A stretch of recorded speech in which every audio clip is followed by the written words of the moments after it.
पवन कुमारज्यूलाई चाहिँ यहाँ आएर आफ्नो केही मन्तव्यहरू राखिदिनु हुन अनुरोध गर्दछु।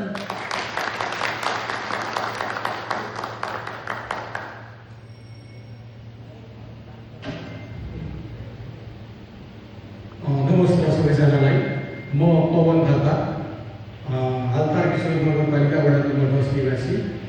यसको साथसाथै चाहिँ यहाँ सबैजनालाई चाहिँ हाम्रो अनकाउन्टेड युथ यो अर्गनाइजेसन कसरी गठन भयो, के भयो भन्ने कुराभन्दा पनि अगाडि चाहिँ म यहाँ उपस्थित सम्पूर्ण हाम्रा युवा साथीहरूलाई चाहिँ आएर हाम्रो ऊर्जा थपिदिनु भयो। हाम्रो अतिथिगण म्यामहरू हुनुहुन्छ, उहाँहरूलाई पनि धेरै धेरै धन्यवाद भन्न चाहन्छु र यहाँ उपस्थित सम्पूर्णलाई चाहिँ मेरो न्यानो अभिवादन टक्राउन चाहन्छु। धेरै कुराहरू त हाम्रो साथीहरूले भनि पनि सक्नुभयो। एजेन्डाजको कुराहरू, युवा जागरुकताको कुराहरू सबै कुरा पनि आफ्नो तर्फबाट आफ्नो वडालाई प्रतिनिधित्व गर्दै आउनुभएको सम्पूर्ण साथीभाइहरूले गरि पनि सक्नुभयो। र यो कुरा चाहिँ अब द अनकाउन्टेड युथ भन्ने यो अर्गनाइजेसनको लागि चाहिँ हामी कसरी म्याप भन्नुभएको जस्तै हामीले चाहिँ धेरै भएको छैन, महिना दिन जस्तो मात्र भयो।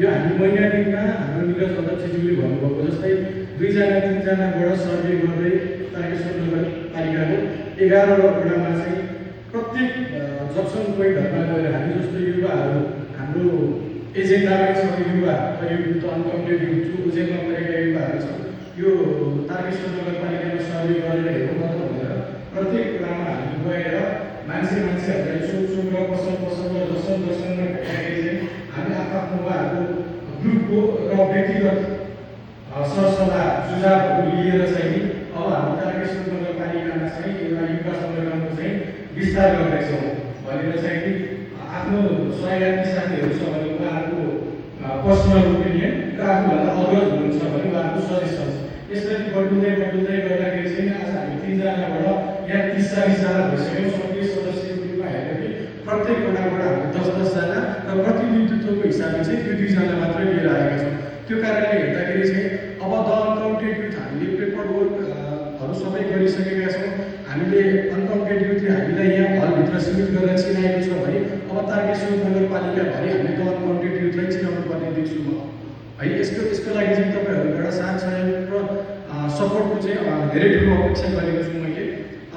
यसको साथसाथै अभिभावक भन्दा पनि म चाहिँ आफ्नै एज ग्रुपको आफ्नै दौतरीहरूको हिसाबको कारणले गर्दाखेरि चाहिँ यसलाई चाहिँ मैले युथ सपोर्टरको रूपमा चाहिँ म आफूलाई चिनाउन चाहन्छु।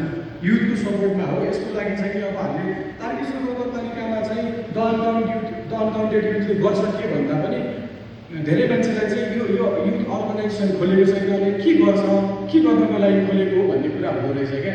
यो अर्गनाइजेसनले के गर्छ भन्दा पनि के गर्दैन भन्ने कुराले महत्त्वपूर्ण कुरा राख्छ। यो अर्गनाइजेसनले अन्याय, अत्याचार, व्यभिचार र भ्रष्टाचार गर्दैन। बाँकी लिगल कुराहरू सबै कुरा गर्छ, समन्वय गरेर गर्छ। वडा तहको स्थानीय सरकार या नगर तहको स्थानीय सरकारसँग चाहिँ कोर्डिनेसनमा चाहिँ गर्छ। हामीले गर्ने भनेको युवा सशक्तिकरणको कुराहरू, युवा जागरणको कुराहरू हो होइन। अब एउटा जागो तपाईँको चाहिँ अर्गनाइजेसन हाक्नुको लागि तारकेश्वर नगरपालिकाको 11वटा